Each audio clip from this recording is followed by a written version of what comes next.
China steals $600 billion a year worth of our intellectual property rights as Americans. And a lot of the ways that we've made that happen has been because of bad policies by stupid presidents and bad members of Congress. Let's go.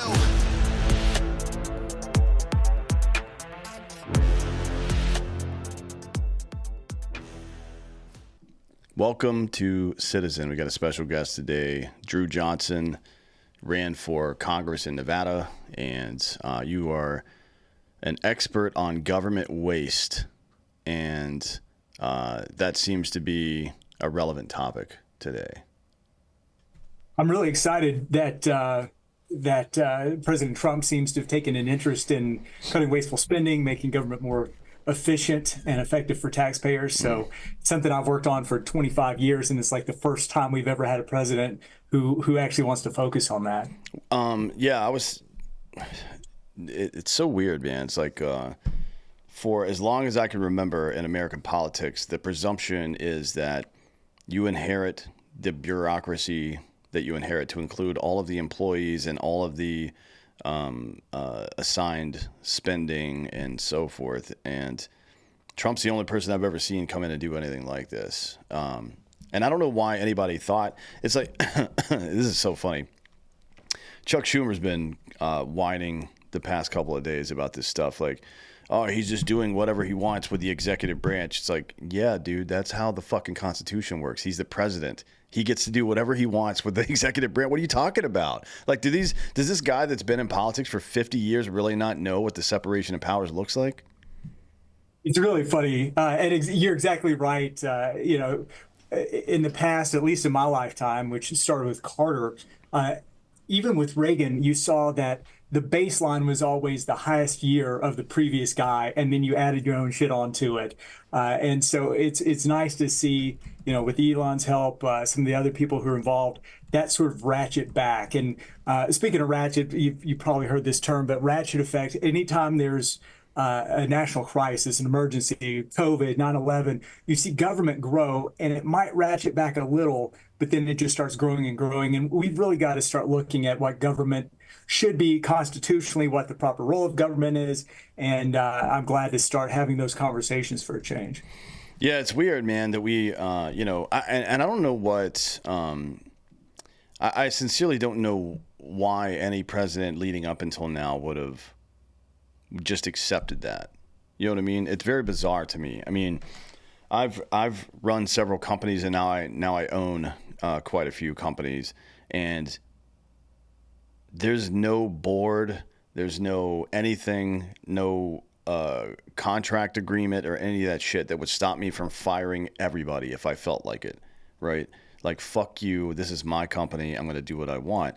And, it would be one thing in a tight election that wasn't necessarily issues based, but this is the most clear referendum on stupidity in the history of this country, in my opinion. Particularly when it comes to spending and stuff like that. I mean, this dude, and look, I'm not a MAGA person necessarily, but Trump was able to mobilize the libertarians, which good luck with that bullshit, right? Because they're just a bunch of misers half the time. And I say that being one, you know what I mean? It's like, get these guys together and get them to agree on something. Good fucking luck with that. But even like, things got so bad that he was even able to say, like, hey, you guys know what's up. Let's go tackle this stuff. And now it's gotten to this point where very large money laundering schemes are starting to get unraveled, and people are panicking like big time. I mean, USAID is the best example. You ask why people, why presidents in the past don't go after things. It requires some sack. It requires some backbone, some onions, because you are fighting the employees union, the federal employees union, which is, a very strong lobbying power. And also you see organizations like USAID that the president really has a lot of control over how the money's spent, the Secretary of State, and they get to play their own little games with it. You saw what we're uncovering now with the DEI spending, things like that. That was a little game that the Democrats wanted to play, is to make sure that, everybody in Albania was had the opportunity to say their preferred pronouns Yeah. and just stuff like that. And so the fact that we're seeing that being pushed back on is fabulous. Some of the spending, all spending bills have to start in the House of Representatives, but the president has a lot of power when it comes to things like USAID because that's an agency that's run out of the State Department. Mm. And basically, Marco Rubio can do whatever the hell he wants as far as cutting spending within USAID. So those sorts of things where there's some real opportunities to sort of do what he wants, seeing that's really encouraging. I've done some research on USAID in the past, and I remember some of the things I found. The Taliban stole $20,000 worth of bread that was intended to go to Syrian refugees and orphans and ate it that we paid for. So we're paying for terrorists to eat. There was a USAID real high up guy who led a country, USAID's efforts in a country, who used some of his money to buy prostitutes, and then he got caught doing this because he went online and talked about basically did reviews like Yelp reviews of the prostitutes. So I guess if we've learned one thing, it's if you're going to use tax dollars to buy prostitutes, don't rank them and talk about your favorite. Yeah, I mean it's there. The more that comes out, and it's not just a right versus left thing. By the way, there's what's his name? Bill Kristol's made millions of dollars. I don't know why an organization like USAID would be funding or sending money to a person in America who's a propagandist. Well, now that you say it like that, yeah, I guess I kind of do understand why. He was one of the main cheerleaders for Iraq, for Syria, for Libya, blah, blah, blah, everything, right? Regime changes, neocon stuff. It's not shocking. But before we get too far into the weeds here, let's talk about you a little bit. Where'd you grow up? Yeah, from rural Appalachia. Actually, the town next to me was pretty much wiped out in the flooding from the hurricanes a few months back, close to Johnson City, Tennessee, and grew up in a trailer. And I saw when you grow up in a place like that, and we're seeing this with the FEMA response to the hurricane, you're promised a lot by government. I mean, I grew up in the 80s and had neighbors who still had outhouses. And of course, you think of that shouldn't really be happening. But the government always said, oh, we're going to come in and take care of you. Had a mom who worked at Walmart who was a maid at night, struggling to make ends meet, still paid her taxes. And you saw the tax money being taken. You saw these programs that were supposed to make things a little bit better, and everything was still pretty terrible. And so that made me really skeptical of the role of government, of what government did. And from that, I ended up putting myself through college and starting a think tank. I know you're in Texas, sort of the Tennessee version of Texas Public Policy Foundation. So Brooke Rollins, who's now our ag secretary, was running that group at the time, and I sort of did what she did in Tennessee. And I really focused the organization on school choice, on reducing taxes, but also holding government accountable. And from that, I started doing more and more media, and that's what I've done the last 15 years or so, sort of being a government waste expert, holding government accountable, fighting for intellectual property rights, which I'm sure we'll get into. But ultimately, I believe that people make better decisions than government. And the more power we can take out of government's hands and put back in people's hands, the more money that we can put back in people's pockets, the better off we all are. One of the things I've really got a problem with is, USAID is a good example of this.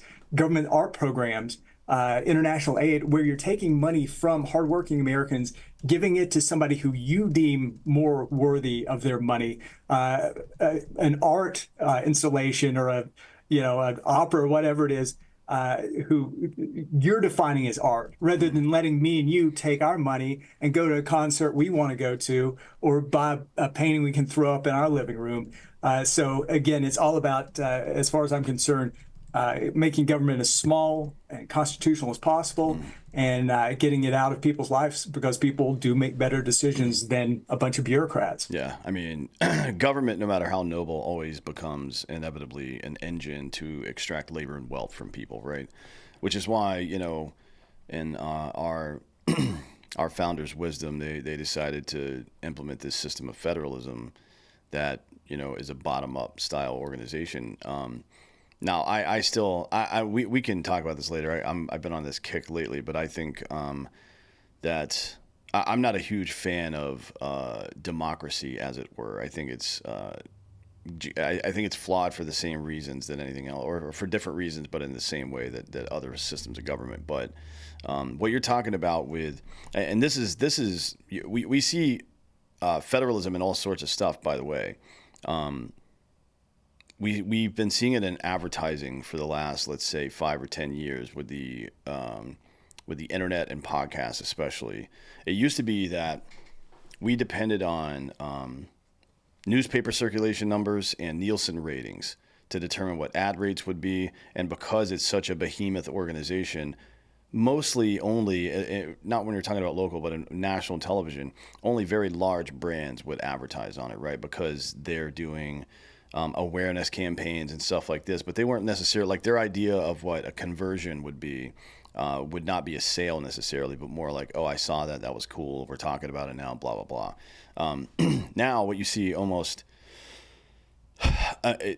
now I wouldn't say exclusively, but it's becoming exclusive because the broadcast networks are failing, and cable news especially, which is another high generator of traffic, is failing. I think the first week of January, CNN was getting 83,000 people on their primetime shows or something like that. Like, we do double that on our Drinking Bros show every day, 5 times a week. So you're seeing things like micro influencers and blah, blah, blah, right? So a brand like, let's say, some brands that have done it well are like Liquid Death, right?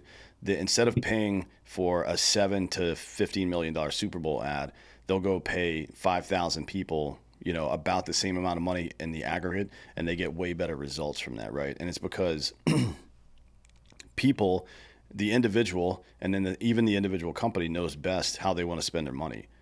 And all you have to do is make a superior product or have superior branding or a superior value proposition, and you can beat people. You know what I mean? Absolutely. Yeah, I mean, one of the exciting things in your world is the fact that you can throw up a 10% off coupon and see, I'm the guy who encouraged these people to buy this. And, you benefit from it. The company benefits from it. And you're exactly right. That's sort of a microcosm of what America is supposed to be. The whole idea of, every state is supposed to be this laboratory for innovation. They're supposed to compete against each other. The best ideas win.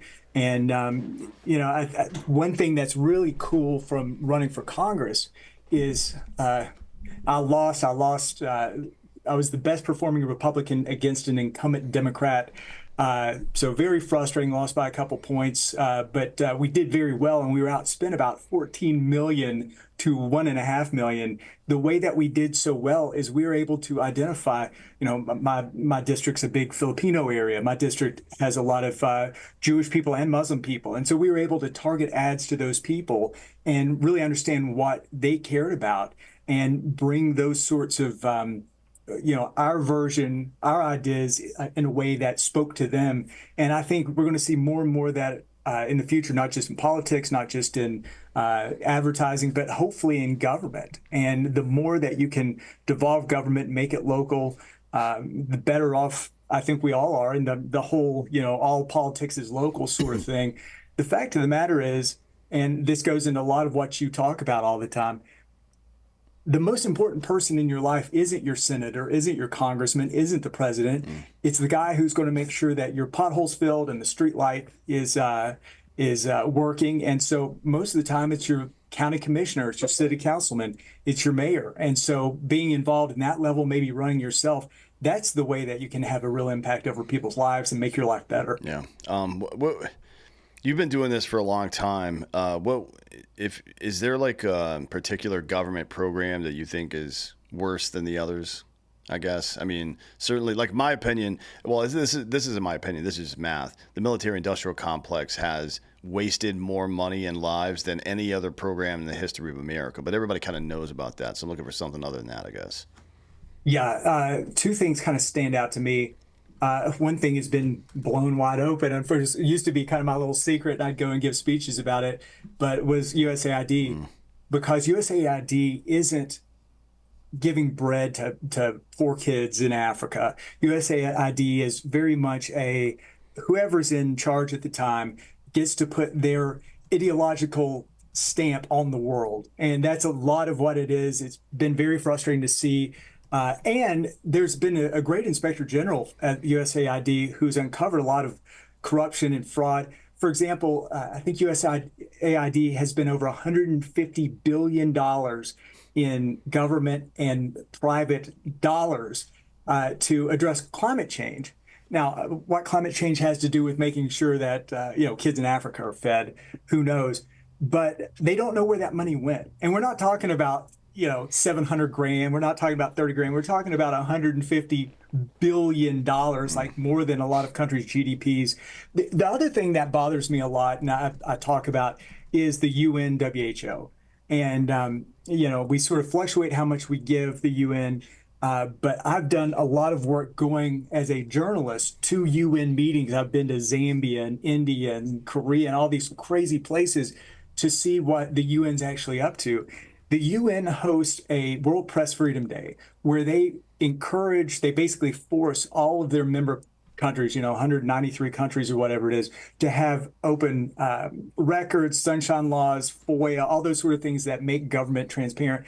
They don't follow those own rules themselves. So I've uncovered where, for example, USAID found that the UN was taking money that we had given them and were hiding sexual exploitation and child sex trafficking so that they wouldn't lose their money that the federal government gave. Another example is I went to a meeting in India where they were trying to pass an international sales tax. And I started writing about it. And then they blocked journalists from being able to come in. And they said, we don't have to have open government. We don't have to have, press freedom. You get out of here. So there's this video that's is probably the most viral I've ever gone, where I was actually picked up by security guards in my chair and took a little ride outside. They dumped me out outside. I've been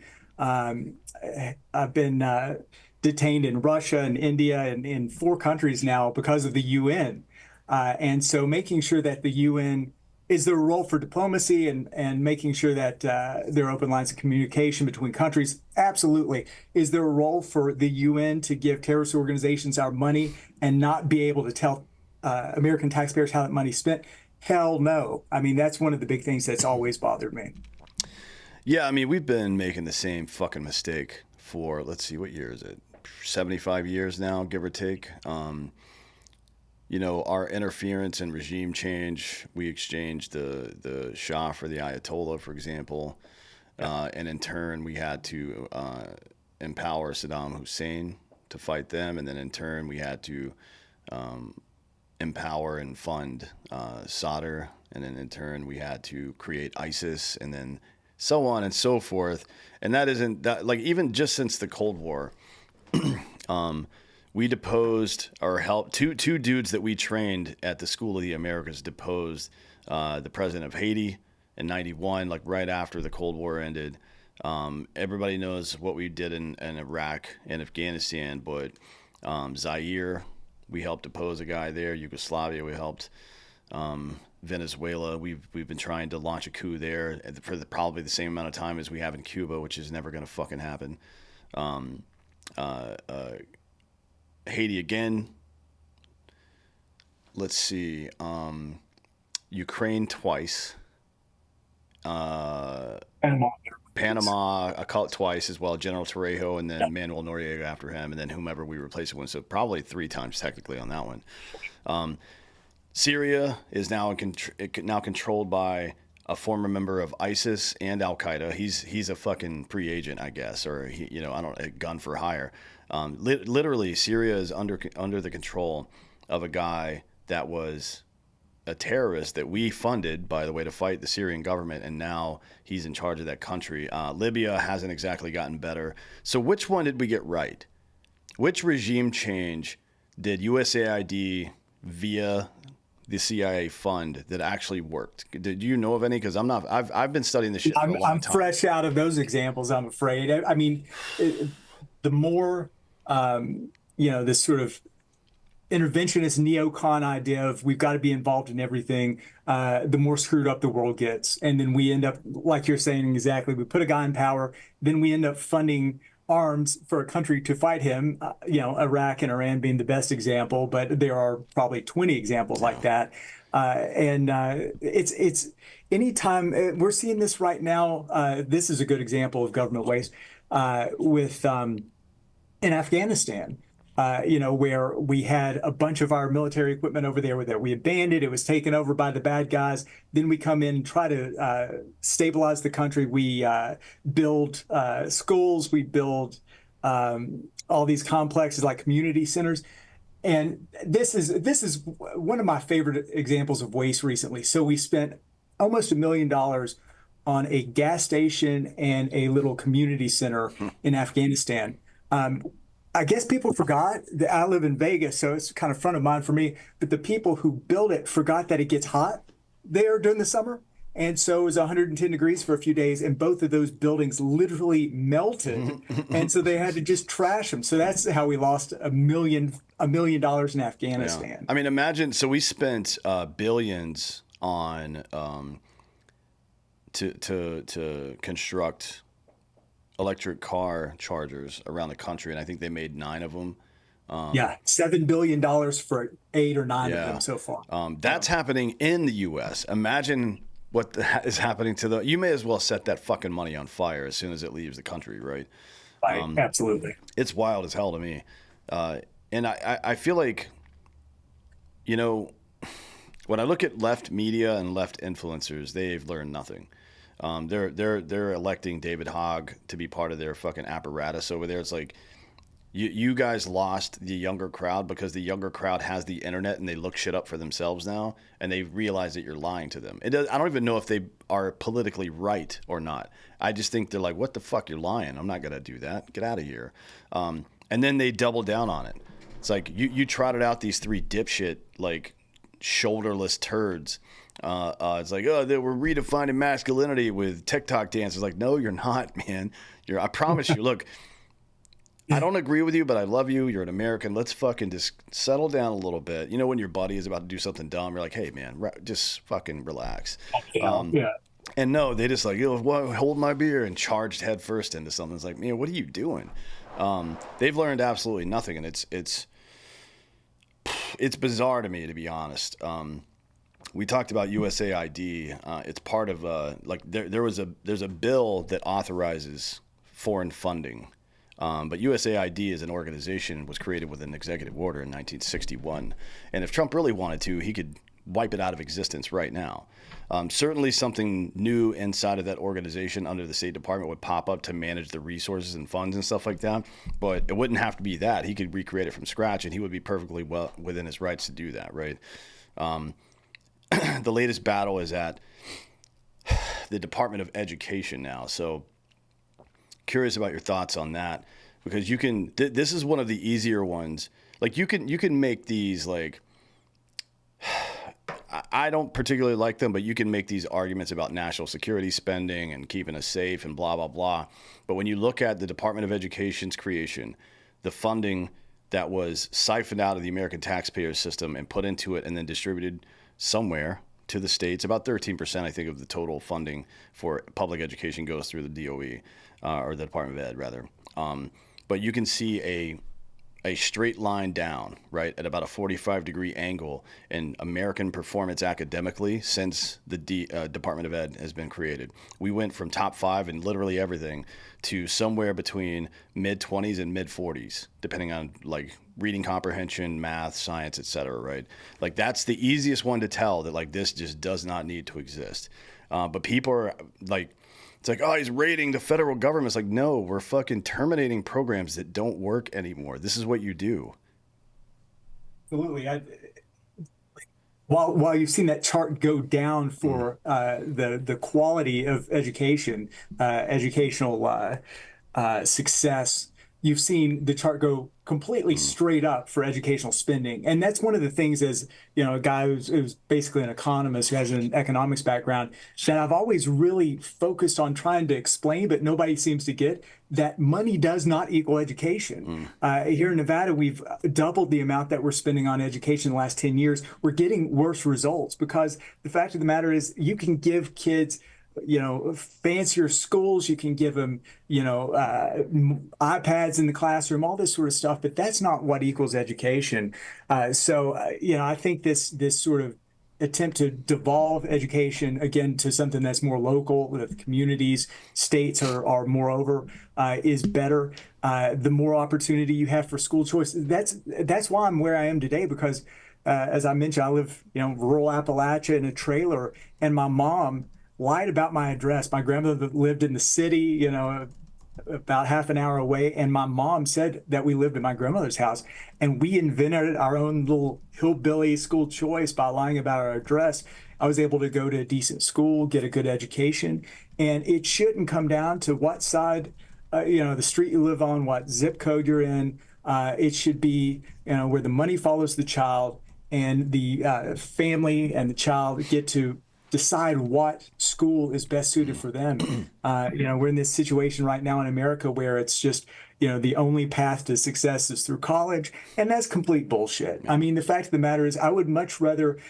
My dad was a welder. I would much rather be a welder at 22 right now than get out of college with, an English degree or a philosophy degree. And what am I going to do with that? Maybe I teach, maybe I go serve, whatever. But there are a lot more blue collar jobs that are better paying, more stable than you're seeing with kids who are getting out of college right now. And I think that's a real focus that we need to change. My wife works on it every day, actually, is trying to make sure that people are aware of, technical schools, of other opportunities, rather than just a 4-year college where where you get out and you've got 150 grand in debt and no real great prospects.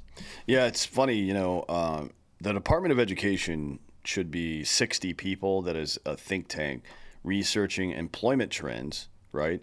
And future employment trends to make sure that states have access to the resources to prepare people for those things, whether it's learning how to code or plumbing or fracking. You know what I mean? It doesn't matter. These are all those three things, and things like plumbing, like electricity and construction and shit will always be relevant. One good example, actually, right now, there's two good examples in STEM. There's about 3 million open STEM jobs. We're graduating 750,000 people a year in STEM. That is not, that math don't math, brother. We've got to fucking fix that immediately. And then another good example on more of the blue collar side is there are about, depending on the time of year, 6 million truck driving jobs in America. 3 million are currently open right now. And that's been the case for a couple of years now. And in addition to that, we're going to see some layer of creative destruction. I think it'll be minimal in trucking, but EVs are coming in sometime soon. They still need a human operator on them, and they will for a very long time. So truck drivers not going away. But where are the investments? If the Department of Education is going to steal all this money, where are the investments in things that are going to be jobs 10 years from now? You know what I mean? Like, what the fuck are we doing here? You don't need a general education. The fact that a general education 4-year bachelor's degree even exists is the dumbest shit I've ever heard of in my life. You're going to go spend 4 years just so you know a couple of things? Read a fucking book, dude. Like, that doesn't make any sense. You're 4 years in and $80,000 to $100,000 in debt, and you don't even have a specialty. You're a generalist. What the fuck? You can go for 2 more years and get a master's so that God. you're specialized enough so where you can get a job. I mean, it's just the whole system is completely broken. You're exactly right. And what we need to focus on are places that are going to have a great future. With AI, that you're going to need coding. With biotech, you can get some of that through real world training as much as you can being a PhD. So, I mean, it's really frustrating. The way that the Department of Education works is just a money laundering scheme because, as you know, most of education is paid for by local property taxes and sales taxes. The state is responsible for a chunk of it. And then the federal government pays less than 10% of education in a state. But what you do is you send money to the Department of Education in DC. They take out 30 or 40% in overhead, and then they send it back for specialized things. Should there be a role for the Department of Education in helping kids with disabilities and things like that to make sure that they have access? Absolutely. You can address a lot of that through school choice, quite frankly. But should there be a big behemoth Department of Education? Probably not, because it has, like you were saying, the Department of Education. I'm older than the Department of Mm, Education, and I'm 45. It's nothing. It's nothing that's been around since Thomas Jefferson and James Madison and George Washington. This is something that's been around since Jimmy Carter. yeah. And it's something that we can certainly do without. We did without just fine for, 200 years. Yeah, and it'd be one thing if things had improved since then, but they've actually gotten worse. And if you look at the expenditure numbers in the crosstabs, like exactly where the money's being spent, um, you're going to see a lot more housing fees and stuff like that. I think relative to inflation, the last data I saw was that teacher and professor salaries up like 27%, something like that, which is good. That's one of the only professions that actually has escaped wage inflation, which most haven't, frankly. But the administrative fees at the university level have gone up 2,000%, right? Orders of magnitude more than the actual service that you're meant to provide, which is fucking education. And we need specialists, by the way. We need great professors teaching smart kids how to become great in their fields, in AI, being doctors, coding, historians, all this shit. We don't need gen ed degrees that can work in a cubicle for the rest of their life. It is nothing. It's just a money laundering organization. And anytime if you've ever worked in products before, you know this. Anytime you root your way into a specialized product and you try to make it for the masses, it loses quality rapidly and exponentially, right? The sight on my gun right there, EOTech, sometime in the late 2000s, early 2010s, quality went way down because they started mass manufacturing because people saw it on TV and thought it looked cool and they wanted to buy one, right? Now they're back, they're functioning well again, but they had that problem too. If it can happen to something as simple as this device right here, imagine what can happen with the levers of government. It's just out of control, man. And I don't, this has been true throughout all of human history. It's not just America, but the aristocracy will protect itself before they'll protect any particular political party or person or idea or any of that shit. They will always circle to what they're doing right now. You can see them protesting outside of the fucking Senate building. They'll circle the wagons and try to protect that gravy train. But I think they're in for a rude awakening now because people seem to be paying attention. Did you mute? Did you mute? What happened there? Oh, There we go. you got me. Yeah. Yeah, it's nice to see that we're fighting back against that political elite class and it's Republicans, it's Democrats, it's everybody who benefits from keeping the system the way it is. And going back to the whole education is not improving. If you look at a chart of how much things are increasing beyond inflation, the price of goods and services, there are two things in America that are increasing in the actual real dollar cost beyond inflation. Those two things are healthcare and their education. And those are the two things in our country that government has the most involvement in, screws around most with, and it always turns out worse. Cars are about half the price that they were, even going back in the early 90s, when you look at real dollar, adjusted for inflation and income, those sorts of things. Housing prices are crazy, but they're still about level when you adjust for inflation. But those two things, education and healthcare, and you see in healthcare, one of the things I've worked on a lot is intellectual property rights, and with healthcare, you see where government is wanting to come in and take people's patents away, people's intellectual property rights, because they think that biotech companies and people like that are charging too much. The reason they have to charge so much is because of government in the first place, because it takes about $1 billion and 7 to 11 years to get a drug from the testing phase through to the pharmacy's shelves. And so when you're looking at that sort of thing, yeah, you've got to charge a lot because you've got to deal with all this bullshit from the government. And so that's government basically screws up everything it touches. And the more and more we can have, the President Trump's, the Elon Musk's, looking at ways to make government more efficient, more effective, whether it's with the FDA, whether it's with the Department of Education, the better off we're all going to be. Yeah, for sure. Yeah, my a guy that I used to like, he was on the board of a company that I ran for a while. He's a former DevGru operator, SEAL Team 6 guy. Sometime in the late 90s, he and his tech guru built this. It was the first, so far as I know, the first independent commercially built uh, uh, end-to-end encryption phone, right? It was an app first, and then they made a phone afterwards. And he had the best encryption on the market at the time. And the NSA came to him, right? This is a guy that just got out of the military with, I would assume, a TSSCI clearance because he was a tier one operator. Yeah. And they said, you have to give us your encryption keys. And he's like, no, I don't. And they're like, yeah, you do, because we've just, this is in the late 90s, we've just classified encryption as a weapon. And if you sell it to anybody, we're going to charge you with weapons trafficking. And he was like, I'm sorry, what? So he took his company and moved it to Geneva. He had to, right? Because, Crazy. and then it eventually all got sorted out or whatever. But that's how the government thinks. Like your stuff belongs, that's how all government, not just the or our government, like what you have belongs to us and we'll loan it back to you. Property tax is a good example of that. The idea that you're going to fucking rent your fucking property back from the government. I mean, we would have definitely, in the 1800s, we would have started another war over that. Be real clear about that. But let's get into the IP thing because, you know, one of the best things about America, certainly our ability to buy a bunch of stupid shit makes our economy good. It really does.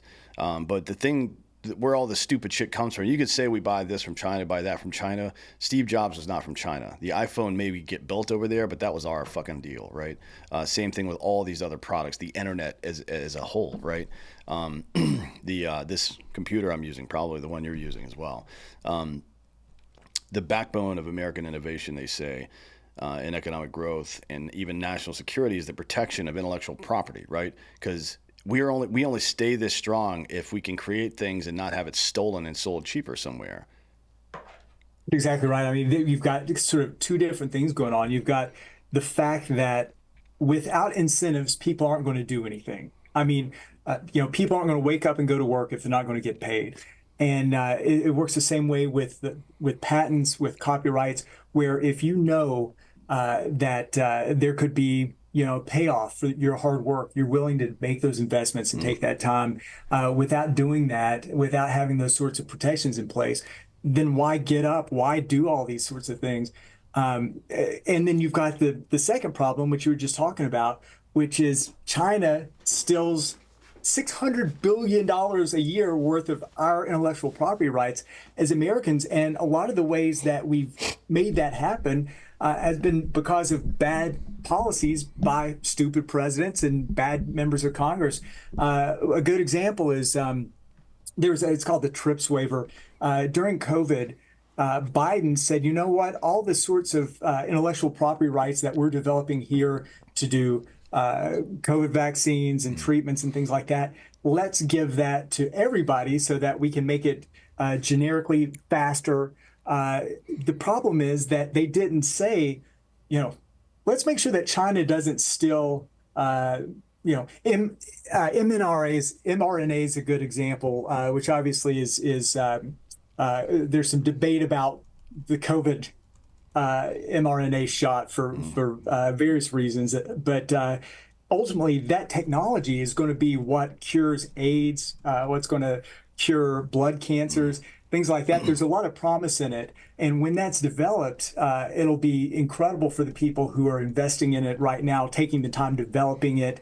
The problem is that the Biden administration basically gave the recipe to China and India. And so now we're in this battle of who can make, basically a cure for AIDS and a cure for cancer, a cure for Parkinson's fastest with somebody who we gave the recipe to. So, that sort of stupidity is just really dumb.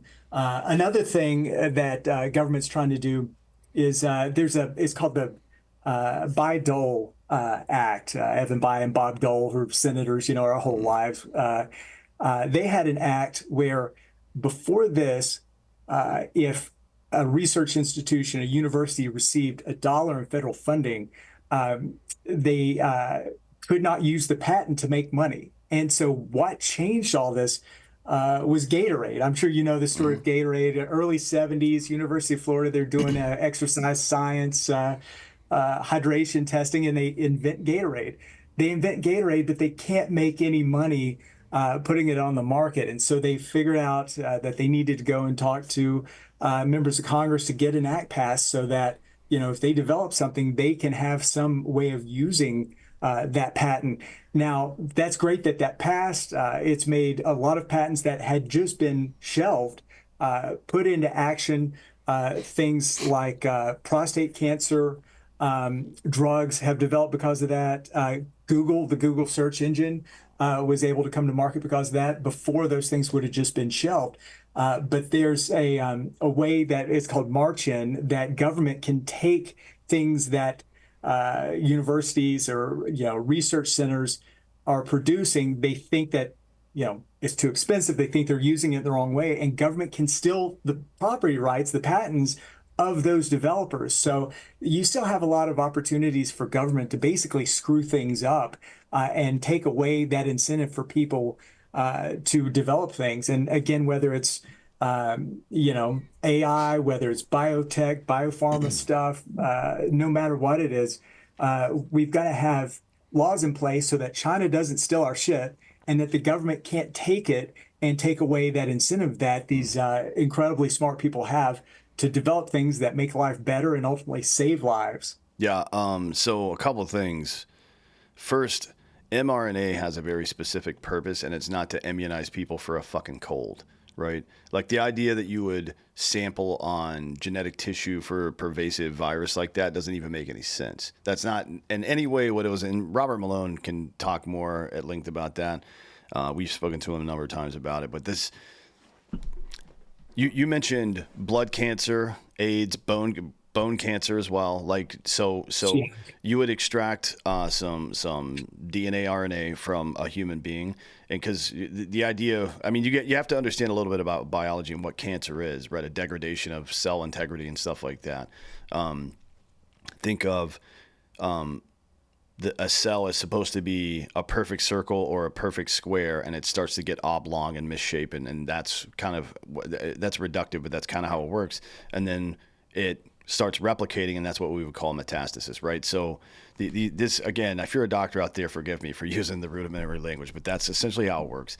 And you can look at healthy DNA in a human being, code the fucking mRNA to recreate healthy DNA again, and you can convince these cells to go back to being healthy DNA, RNA again, and that's the way it's supposed to work. It's very useful. We should be very excited about this, but because they fucked us with it, everybody's like, oh, we'll never trust mRNA again. And I'm going to tell you, there's going to be once they develop the actual usefulness for it, it's going to be a 10 to 15 year period where people don't trust it still, and thousands of people are going to die because the government tried to pull this bullshit.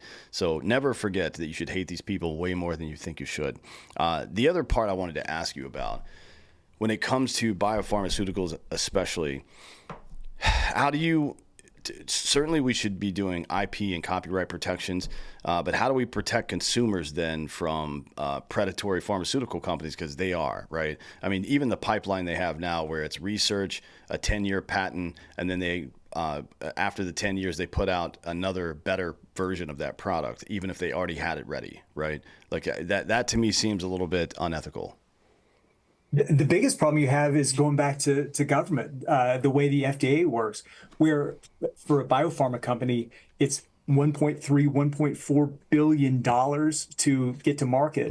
And when the way it works, And they is have to you've got pay a for that team. themselves now, by the way, right? They have to, yeah. So you're that paying was that out I of can't remember pocket. what the name of that regulation was called, but they were like, oh, the taxpayers shouldn't be paying for regulators to do this. So like, okay, so you just set up a bribe system, sweet, thanks, bud. Yeah, yeah. But so developing it, all the costs and putting it through the FDA all goes to the creator, the inventor, the innovator. But you also have the fact that, as you mentioned, the intellectual property on a biopharma, on a pharmaceutical, on a prescription is just 20 years. That 20 years starts as soon as you start the process of taking it to market. So, before you go in front of the FDA, you file for your patent. That 20 years starts, and then it takes the FDA, 7 to 11 years, 12 years in some cases to approve. And of course, some of these drugs aren't approved, and you just lost $1 billion.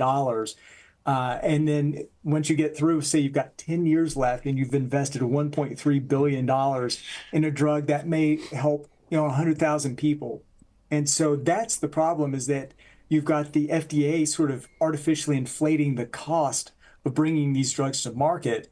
And then the companies are like, well, shit, we just paid $1 billion for a drug that's going to help 100,000 people. We've only got 10 years to make up for it. We've got to charge, 20 bazillion dollars for a shot or a pill.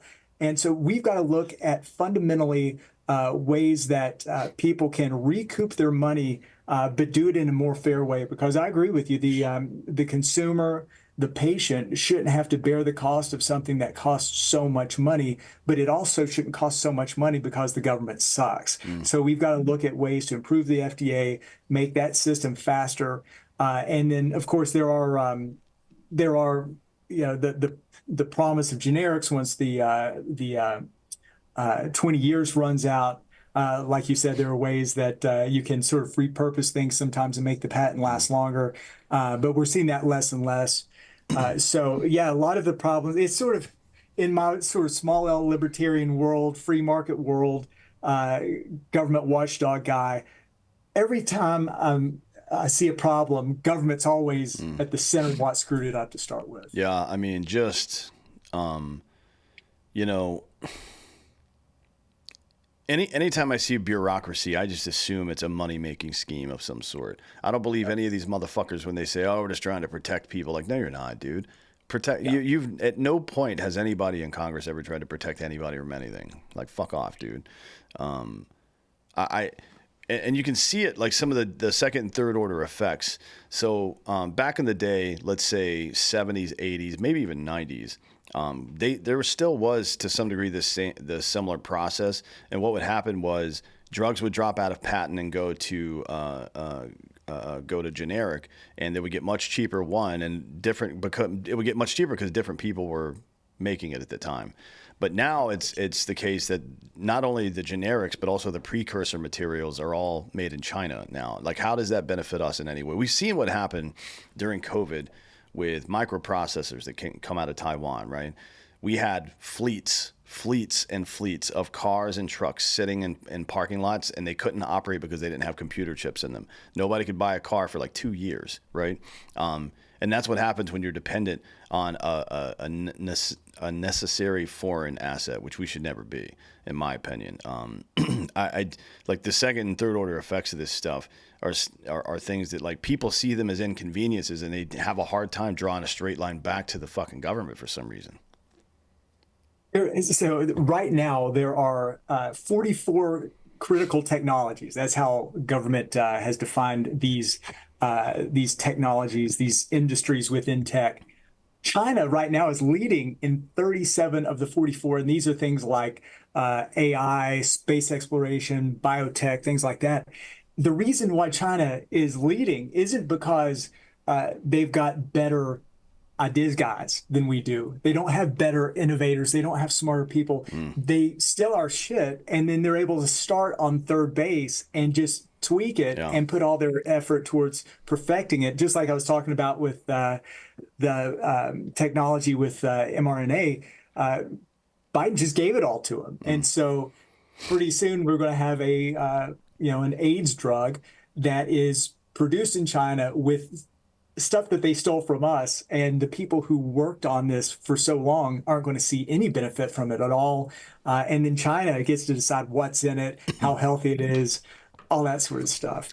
One other thing I wanted to mention really quickly, you talk about how sort of government protectionism screws everything up. Government creates things for the benefit of itself.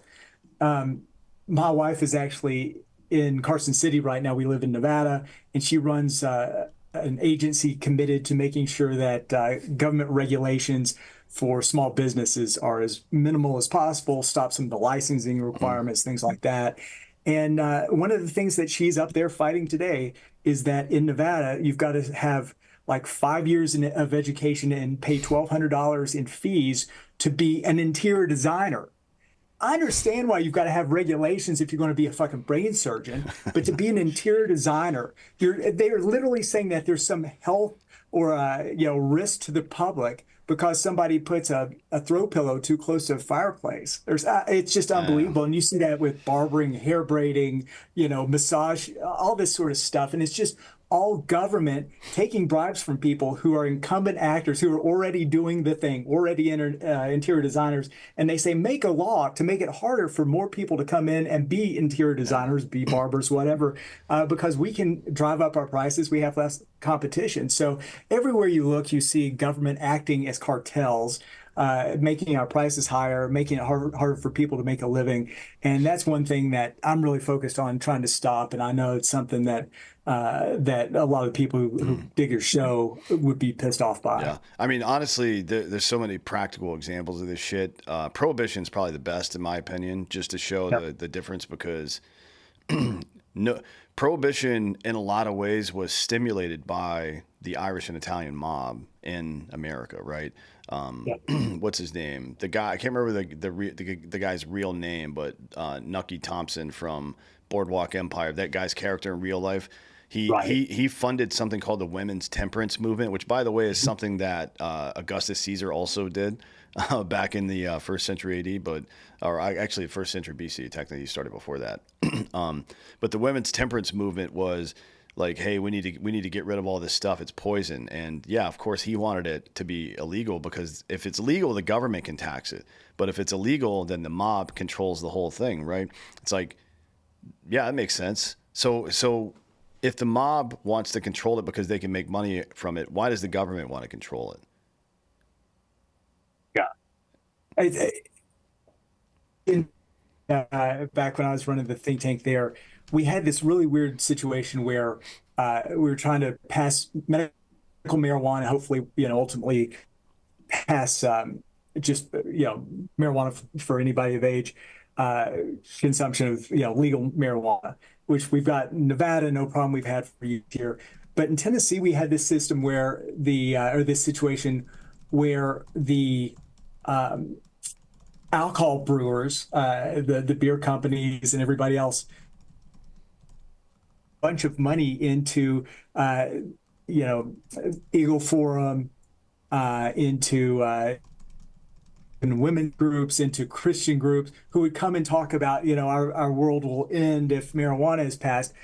And beer companies who these Christian organizations to make sure that marijuana wasn't legalized in Tennessee, Mm-hmm. drug of choice, to be the only one, that could legally be available. So seeing people, exactly what you're talking about, uh, people exploiting government to make more money is nothing new. It's happened for saying it happens today, Mm. and it's something that we've got to expose because the more people know about it, the more people get pissed off about it. The better chance we have of government being so powerful that it can pick winners and losers. So what's and look, this is always the problem with government getting involved. People, think that, yeah, our collective resources can do better together, and there's some truth to that, right? That's why co-ops exist without government, by the way. But once the government does get involved, it almost invariably becomes an engine to pick winners and losers, as you said. And why would they pick one winner versus another winner? Is because they're getting kickbacks for it. I mean, let's not be naive here. So we've elucidated the problem pretty well. What's the solution to this stuff? I think the biggest answer is one is be active, be involved, let Hang on a lawmakers, sec. Your audio got weird there for a second. sorry, Yeah. I'll restate that. Oh, there we go. So if people can be more involved in letting their lawmakers and letting bureaucrats know that they're being watched, and that's one of the hopes I have with Doge, is that even if we don't get rid of every agency, just knowing that eyes are on them, that transparency creates accountability that will improve the sorts of things that we're talking about. Uh, the other thing is uh, running for office yourself, being engaged. So, the more engaged, the more involved, the more we can hold people accountable, the better off we all are. And I think that's one of the really positive things with, your show and the fact that the goal for me running for office wasn't to try to get a Republican elected. It was to try to make sure that we had conversations about how to best improve government so that people's lives could be improved. And the more we have conversations in a civil way, the better off we are. And, government wants it to be us versus them. It wants it to be so that when the Republicans are in, it's oil and gas. When the Democrats are in, it's all solar and windmills. The fact of the matter is that when we're all talking together, we come up with better solutions. And ultimately, the more we take those solutions down to the personal level, where it's you and me making decisions about ourselves and our families, where it's communities making decisions about schools, things like that, the better off we all are. Yeah. And what about Trump? I know he did a lot of stuff EO wise in the first term, but has he addressed any of this so far this time? It's been a pretty busy 2 weeks so far. Yeah, I think for me, I was excited to see Ross Ulbricht being freed. I've been excited to see some of the Doge related cuts. So it's exciting because the people that he's putting in place, a lot of them are people I've known throughout my career who I really respect, very smart people. I think that on the left, it's all, you know, Trump's appointing all these nut ideologue people. Cash Patel lives down the street from me. He's a really smart guy, a guy I Yeah. respect a lot. He's a fucking Terminator, that guy. He's a badass. He's a badass. And so just because somebody might approach things differently than we've seen in the past or have different ideas doesn't mean that they're not going to be great at the job. And I think there are a lot of examples of that. So, we see the liberals sort of clutching at their pearls about what the people he's picking to put around him. But I've been really impressed, and I'm really hopeful that we're going to see a smaller government that has a reduced scope and a real focus on treating taxpayers with respect and tax dollars responsibly. Yeah. Well, great. Yeah. I mean, it's certainly we're looking forward to some of this stuff getting chipped away. It feels like a bunch of 20-something autistic nerds are dismantling the deep state in front of our eyes. Maybe they shouldn't have put so much heavy metal in the vaccines. But hey, this is the result. Sometimes nature has a way of healing itself. Sometimes they sent us to war for 20 years, and then they tried to get tough all of a sudden, and that didn't work out for them. And I think they're about to feel, and even there's something visceral about combat, but there's something quite a bit more effective from time to time about just exposing people's bullshit, and it's getting the curtain's getting pulled back on all that right now. And I got to tell you, it's like Christmas every day. It's like I wake up and look on Twitter. I'm like, oh my God, it's like I don't even know what to think some days, but I appreciate the work that you guys 5 years finding wasteful spending, saying, "Can you believe we're spending our money on this shit?" Giving examples, going on TV, going on shows like yours, trying to raise awareness, and to see sort of the things that I've found be addressed for the first time after doing it for 20 years. It's so encouraging, and yeah, I'm with you. I'm a kid in the candy store right now. Yeah, and if you want a good Twitter follow, by the way, Data Republican is a good one to follow. It's this lady, she's like deaf and autistic, and they just gave her a bunch of data, and she's been publishing stuff every couple of hours for days now. Like here's how Mitch McConnell benefited from USAID, so on and so forth. Like individuals, she's lighting them up. So follow them, and thank you for all the work you've done over the years too. Finally, we're actually starting to fucking do something about it, which is nice. Tell everybody where they can find you and find your work and all that stuff. Yeah, the easiest place to go is social media. It's Drew for Nevada, all spelled out, Drew, FOR, Nevada.